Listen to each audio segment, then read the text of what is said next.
여러분 한 주간 평안하셨죠? 오늘 잠언 강의 23번째입니다. 잠언 10장 7절부터 32절까지 조금 긴 부분을 다룹니다. 하나님의 말씀입니다. 의인을 기념할 때는 칭찬하거니와 악인의 이름은 썩으리라. 마음이 지혜로운 자는 명령을 받거니와 입이 미련한 자는 패명하리라.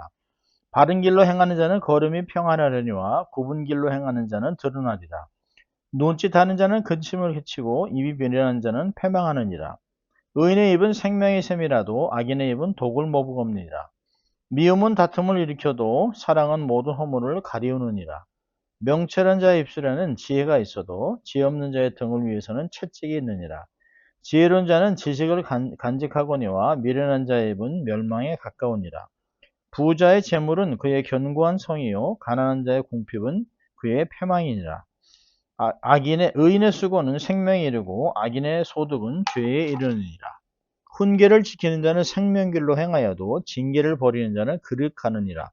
미워함을 감추는 자는 거짓의 입술을 가진 자여 참소하는 자는 미련한 자니라. 말이 많으면 허물을 면키 어려우나 그 입술을 제어하는 자는 지혜가 있느니라. 의인의 혀는 천은과 같거니와 악인의 마음은 가치가 적으니라. 의인의 입술은 여러 사람을 교육하나 미련한 자는 지식이 없으므로 죽느니라.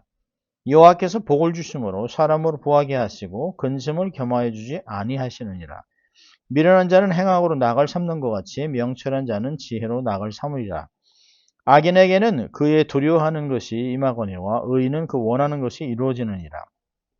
회리바람이 지나가면 악인은 없어져도 의인은 영원한 기초 같으니라. 게으른 자는 그 부리는 사람에게 마치 이에 초 같고 눈의 연기 같으니라. 여호와를 경외하면 장수하느니라. 그러나 악인의 연재는 짧아지느니라. 의인의 소망은 즐거움을 이루어도 악인의 소망은 끊어지느니라. 여호와의 도가 정직한 자에게는 산성이요 행악하는 자에게는 멸망이니라. 의인은 영영이 이동되지 아니하여도 악인은 땅에 거하지 못하게 되느니라. 의인의 입은 지혜를 내어도 패역한 혀는 배임을 당할 것이니라. 의인의 입술은 기쁘게 할 것을 알거늘 악인의 입은 패역을 말하느니라. 아멘. 조금 긴 내용입니다. 두 파트로 나눠서 말씀을 나눌 수 있지만 이 잠언 10장부터는 아주 짧은 한 절에도 다양한 내용들을 가지고 있습니다. 계속해서 10장 전체는 악인과 의인, 의로운 사람과 악한 자, 지혜로운 자와 어리석은 자를 계속 비교하면서 악인과 의인의 삶의 결과를 우리에게 가르쳐주고 있습니다. 우리는 모두가 인생을 단 한 번 살죠. 돈이 많다고 해서 뭐 두 번, 세 번 인생을 사는 것은 아닙니다. 뭐 인생이 게임 같아서 하다가 에이 안 되면 위기에 빠지면 전화를 껐다 켜는 그런 리부팅 할 수 있는 것도 아닙니다. 지위고와 빈부귀천을 상관없이 한 번만 살아가는 인생이기 때문에 우리는 어떻게 살아가야 할 것인가를 늘 생각하고 살아야 됩니다. 늘 말씀드립니다만은 절대 너무 정신없이 살았다라고 해서는 안 됩니다. 정신없이 살아서는 안 되고 정신을 바짝 차리고 매 순간 하나님의 뜻이 무엇인가를 생각하고 하나님께는 영광, 교회는 덕을 세우고 타인을 세우며 유익하게 하는 그런 삶을 살아가야 합니다. 우리는 어떠한 선택을 하며 살아갈 것인가? 삶은 참 하루에도 수십 가지를 우리가 선택하고 살아갑니다. 이걸 먹을까, 저걸 먹을까, 이 말을 할까, 저 말을 할까, 들을까 말까, 갈까 말까, 뭐 이런 다양한 차를 탈까, 걸어갈까, 사람을 만날까 말까, 뭐 다양한 것들, 이 옷을 입을까 말까, 이렇게 다양한 것이 많은데요. 오늘은 특별히 이제 언어에 대해서 많은 이야기를 합니다. 의인의 길과 악인의 길에서 10장 전체는 비교합니다. 대조하면서 지혜로운 삶과 그렇지 못한 사람의 다른 것을 우리에게 가르쳐 줍니다. 지난주에는 우리 1절부터 6절까지 의인의 삶은 하나님이 축복하신다라고 하는 내용을 봤는데요. 1절은 참 보면 지혜로운 아들은 아비를 기쁘게 하거니와 미련한 아들은 어미의 근심이니라 라고 잠언 10장을 시작했습니다. 지혜로운 아들은 하나님을 경외하고 바르게 살아가는 삶을 의미하죠. 미련한 자는 하나님을 무시하고 악한 길로 갑니다. 그래서 결국에는 부모에게도 근심이 되고 부모의 명예에 먹칠을 하는 그런 인생을 살아가게 됩니다. 의인은 정직하고 온면한 삶을 살기 때문에 하나님이 축복하시지만 그렇지 않으면 악인은 탐욕스럽지만 사실은 아무것도 얻지 못하고 결국엔 멸망한다라고 얘기합니다. 그래서 지난주에 보지 않았었다만 우리 7절에 보면 그렇게 7절을 보면 이렇게 말을 합니다. 의인을 기념할 때는 칭찬하거니와 악인의 이름은 썩으니라. 그러니까 의인은 그의 삶과 행위로 인해서 후대에 기억됩니다. 참 그 사람 참 좋은 사람이었다고 기억합니다. 그렇지만 악인은 그의 악행으로 인해서 사람들에게 기억조차 되지 않습니다. 마치 쓰레기 같은 존재입니다. 썩어 없어지고 더 이상 생각하지 않고 돌아보고 싶지 않은 그런 인생이 된다라고 하는 것입니다. 그럼 선한 삶으로 기억돼야 되지 않겠습니까? 하나님을 기쁘시게 했던 사람이다. 참 그 사람은 참 덕이 많고 선하고 착하고 이웃을 사랑하고 또 많은 사람에게 유익이 끼쳤다. 참 아쉽다. 조금만 더 살아서 좋겠다. 라고 하는 말을 들어야지. 그 인간 다시는 입에 담지 말아라. 그런 인간은 태어나지도 말았어야 된다라고 말을 들어서는 안 되는 것이죠. 우리의 삶을 어떻게 살았느냐에 따라 우리의 삶을 후대가 기억한다는 것입니다. 8절부터 16절까지는 정직과 부지런함이 주는 유익을 얘기합니다. 정직한 자, 게으른 자를 비교하고 있는데요. 또 보면 8절에 마음이 지혜로운 자는 명령을 받거니와 입이 미련한 자는 멸망하느니라. 지혜로운 자는 하나님의 말씀을 잘 듣습니다. 받아들입니다. 또 지혜로운 자, 또 영적인 스승 이런 사람들의 말을 잘 알아들어요. 그리고 잘 수용합니다. 근데 입이 미련한 자는 하나님을 거역하고 자기 마음대로 삽니다. 고집대로 삽니다. 그래서 그들은 그렇게 살아가면서 또 부지런함도 없습니다. 게으릅니다. 원하는 것은 너무 많습니다. 그런데 그것을 합법적인 방법이나 최선을 다하고 노력하고 희생해서 얻으려고 하는 것이 아니라 남의 것을 뺏으려 하고 그저 거저 먹으려고 하는 공짜로 얻으려고 하는 그런 도덕심보가 있습니다. 여기 보면 4절에 보면 손을 게으르게 놀리는 자는 가난하게 되고 손이 부지런한 자는 부하게 된다. 하나님은 근면하게 살아가고 성실하게 최선을 다하는 사람들에게는 복을 주세요. 그래서 그들에게 풍요를 주십니다. 그렇지만 게으른 자는 결국은 삶을 망치게 됩니다. 6장에서 보았잖아요. 게으른 자들은 가서 개미한테 가서 배우라는 것이 부지런한 걸 배우라는 것입니다. 여러분 게으름이라는 것은 단순한 삶의 습관이 아닙니다. 삶의 모든 영역에서 나태함을 초래하고 영적으로 침체되는 것이에요. 사실은 게으름은 죄라고 많은 학자들은 이야기합니다. 또한 미련한 자는 죄를 즐겨 행하나 명철한 자는 지혜로 만족하느니라. 악한 자는 죄를 즐기며 순간적인 쾌락을 쫓지만 결국은 후회합니다. 사실 남몰래 먹는 떡이 남몰래 훔친 물이 맛있다. 하지만 사실은 결국은 자기의 삶에 독이 됩니다. 다 토해내고 결국에는 폐가 망신하는 것들을 우리가 보게 됩니다. 결국은 후회하죠. 결국은 가지 말아야 될 것, 손대지 말아야 될 것, 또 먹지 말아야 될 것을 먹는 것 사람들에게는 반드시 대가를 치르게 된다는 것이에요. 더군다나 악한 의도로 행하는 것, 악한 목적을 가지고 행하는 것에 대해서는 결국엔 다 그 대가 벌을 받게 되어 있습니다. 그래서 후회하는 것이에요. 그러나 지혜로운 자는 하나님께서 주시는 지혜를 가지고 분별하고 바르게 선택하고 유익하게 하는 삶을 살아가기 때문에 자신에게도 덕이 되고 자신에게도 유익하고 자신이 더 나은 삶을 살아가게 됩니다. 그래서 여러분 지혜를 따르는 것은 단순한 선택이 아니에요.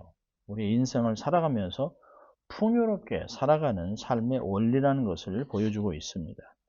자, 17절부터 25절까지는 의인의 길은 생명의 길이다 라고 얘기합니다. 의인의 길과 악인의 길이 가져오는 결과를 대비해 설명하는데요. 17절 보면 훈계를 지키는 자는 생명길로 행하여도 징계를 버리는 자는 그릇하느니라. 그럼 하나님의 훈계를 받으면 생명을 지킬 수 있어요. 하라 하지 말라라고 하는 하나님의 명령을 하라는 것을 순종하면 열심히 하라, 기도하라, 말씀 보라, 묵상하라, 남을 도우라, 주는 것이 복되다라는 말을 섬기면 가난한 자를 섬기라라고 하는 말을 들으면 내 삶의 복을 받습니다. 팽창하고 확장됩니다. 근데 하지 말라라고 하는 말씀에 순종해서 다른 사람에게 악을 끼치지 않고 더러운 말을 하지 않고 음행을 하지 않고 간음을 하지 않고 거짓말을 하지 않고 라고 하는 것들을 하지 않으면 내 삶이 보존을 받습니다. 그래서 뭐 예를 들어서 간음하지 않으면 자기의 가정에서 아내와 남편과 행복하게 삶을 살아가고 그 안에서만 성을 즐기면 성병이라는 게 있을 수 없어요. 우리의 삶에 보면 하지 말라는 걸 하기 때문에 불필요한 병도 걸리고 불필요한 어려움을 겪는 것입니다. 여러분 부모님들도 사실 아이들을 가르치면서 하지 말아라 하지 말아라 하는 것을 얼마나 많이 합니까? 왜요? 그렇게 하지 말아야만 사람 노릇을 하는 것이에요. 도둑질 하는데 괜찮다고 하고 그래서 바늘도둑이 소독이 돼서 결국에는 감옥에 갇히는 인생이 되고 그 교수형을 받는 삶이 되는 것이에요. 인생이 망하는 것이에요. 그래서 어려서부터 정말 바르고 선과 악을 구별하는 것을 가정에서 가르치는 거 아니겠습니까? 이렇게 해서는 안 된다. 어른을 공경해라. 사람을 함부로 대하면 안 된다. 거짓말하지 말아라. 도둑질하지 말아라. 남들을 해치지 말아라. 그렇게 가르치는 것이에요. 성경적인 말씀도 우리가 가르쳐야 하는 것입니다. 하나님의 교훈을 받아들이면 생명을 얻지만 거부하는 자는 결국 망하는 것입니다. 훈계를 따르는 것은 인격적인 성장뿐만 아니라 영적인 성장으로도 이루어지는 것입니다. 죄송합니다. 의인은 삶에서 안정과 평안을 얻습니다. 여러분 성경에 또 22절에 참 재밌는 말씀이죠. 여호와의 복은 사람을 부하게 하고 근심을 겸하여 주지 않느니라. 하나님의 축복은 단순한 물질적인 풍요를 넘어서 근심이 없는 평안함을 주는 것이에요. 반면 악인의 삶은 끊임없는 불안, 두려움 속에서 이루어집니다. 그러니까 쫓는 사람이 없는데도 불안합니다. 아무것도 없는데도 괜히 불안해서 좌불안하고 그러니까 사람들이 보면 그러죠. 뭔가를 잘못했으니까 그렇게 부들부들 떨고 예민한 것이에요. 내가 악한 일을 하지 않고 거짓말을 하지 않고 불법을 저지르지 않았다면 두려울 것이 뭐가 있습니까? 평안한 것이에요. 그런데 거짓말을 하거나 다른 사람에게 해를 끼치려고 하는 사람들 보면 뭔가 좌불안하지요. 두려움 속에 있습니다. 하나님을 떠난 삶의 근본적인 것은 안정감을 누릴 수가 없어요. 계속적인 불안, 계속적인 갈등을 초래합니다. 그래서 30절에 의인은 영원히 이동되지 아니하여도 악인은 땅에 거하지 못하게 하니라. 흔들림이 없어요. 그런데 악인은 계속 거하지 못하고 계속 옮겨다니고 계속 움직입니다. 계속 변명합니다. 계속 말이 많아요. 이 의인은 하나님의 보호 속에서 살기 때문에 든든합니다. 견고합니다. 그렇지만 악인은 결국 땅에서 사라지게 된다는 것을 의미하는 것입니다. 하나님께서는 의인을 지켜주세요. 영원히 평안한 가운데 지켜주세요. 그래서 삶을 견고하게 하시는 것이에요. 뿌리를 내리게 하시는 것이에요. 열매를 맺게 하시는 것입니다. 풍성한 삶을 살아가면서 숲을 이루게 하는 것이에요. 그렇지만 악인은 자신이 쌓은 것이 무너질 때 아무도 보호를 받을 수가 없습니다. 완전히. 그래서 찾으려고 해도 악인이 이 땅에 없다라고 하는 말씀이 있는 것입니다. 자, 26절부터 32절까지는 지혜로운 말과 미련한 말을 비교하고 있는데요. 말의 중요성을 강조하죠. 말의 중요성을 강조하는 것은 우리 강조해도 부족합니다. 의인의 입은 생명의 샘이라도 악인의 입은 독을 머금습니다. 얼마나 이 좀 무슨 말입니까? 의인의 말은 다른 사람에게 유익을 줘요. 생명을 살립니다. 칭찬하고 격려하고 위로하고 장점을 얘기해 줍니다. 그런데 악한 사람들은 단점을 꼬집고 지적하고 또 다른 사람을 폄하하고 함부로 취급하고 우스갯소리하는 그런 사람들을 봐요. 그러니까 악인의 말은 정말 칭찬 같은데 듣고 나면 이상합니다. 왜? 그 안에 독이 있기 때문에 그런 것이에요. 독이 가득합니다. 결국 사람을 해롭게 합니다. 여러분, 우리의 말은 단순한 소통의 도구가 아니에요. 우리의 내면을 드러나는 것입니다. 우리가 말하는 것, 우리의 마음 깊은 곳에 있던 것들이 나오는 것이에요. 그러니까 사람이 언제 솔직한 말이 나오나요? 툭 튀어나온 말은 다 진실한 것입니다. 왜? 안에 생각하던 것들이 툭 튀어나오는 것이에요. 우리가 툭 튀어나오면 죄송합니다. 실수했습니다라고 하지만 사실은 그렇지 않아요. 어느 한순간에 하나님이 우리의 삶을 툭 쳐서 안에 있는 것이 쏟아져 나오게 해서 우리의 실존을 보게 하는 것입니다. 그때 회개하면 사람이 변합니다. 의인의 말은 듣는 사람에게 기쁨을 줍니다. 그래서 32절에 의인의 입술은 기쁘게 할 것을 알거늘 악인의 입은 패역을 말합니다.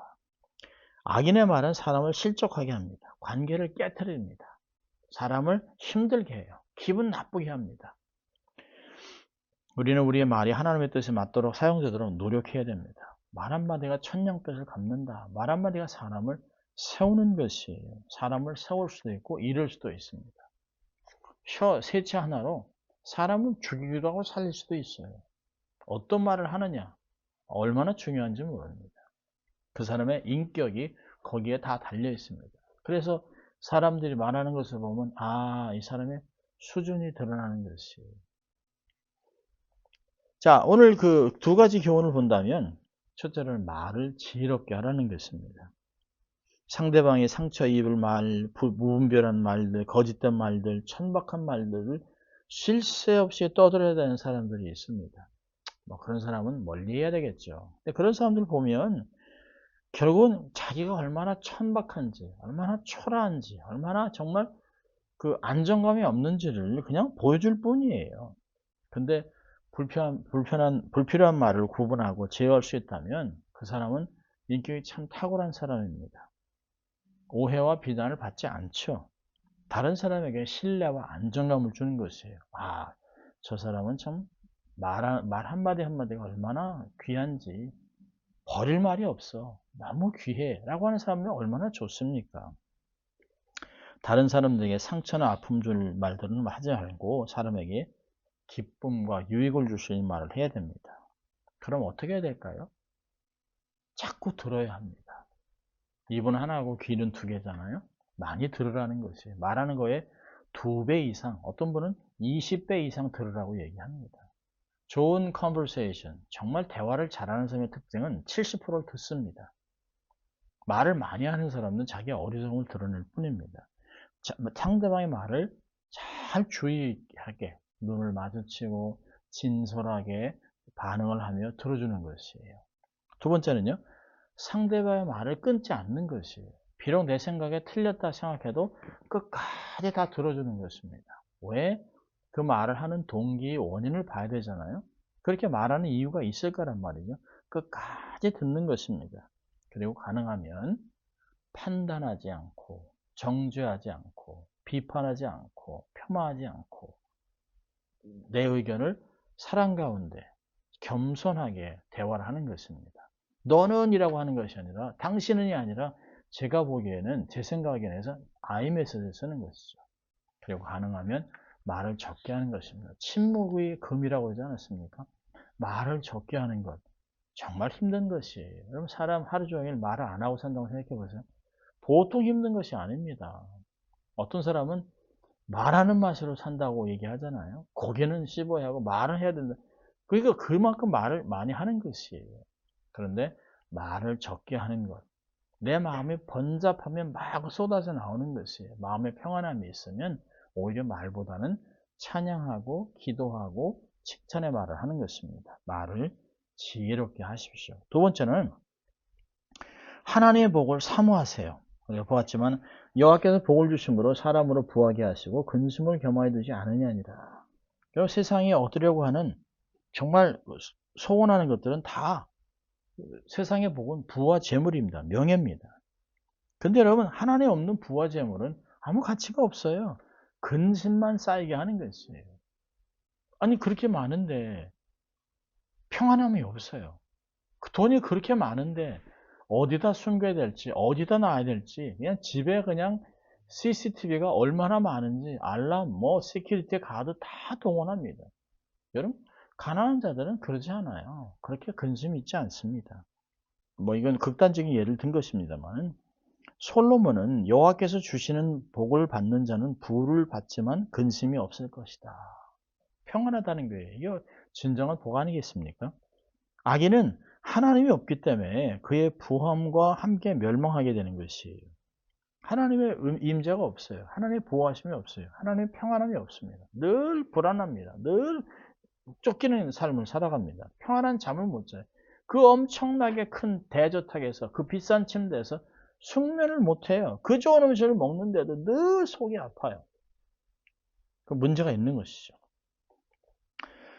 늘 복을 받을, 하나님의 복을 받을 내면 성품의 그릇을 준비해야 됩니다. 깨끗하게 내면을 준비해야 됩니다. 여러분, 세상의 재물도 준비되지 않은 사람은 그 재물, 그 복이 저주가 됩니다. 잘못 사용해요.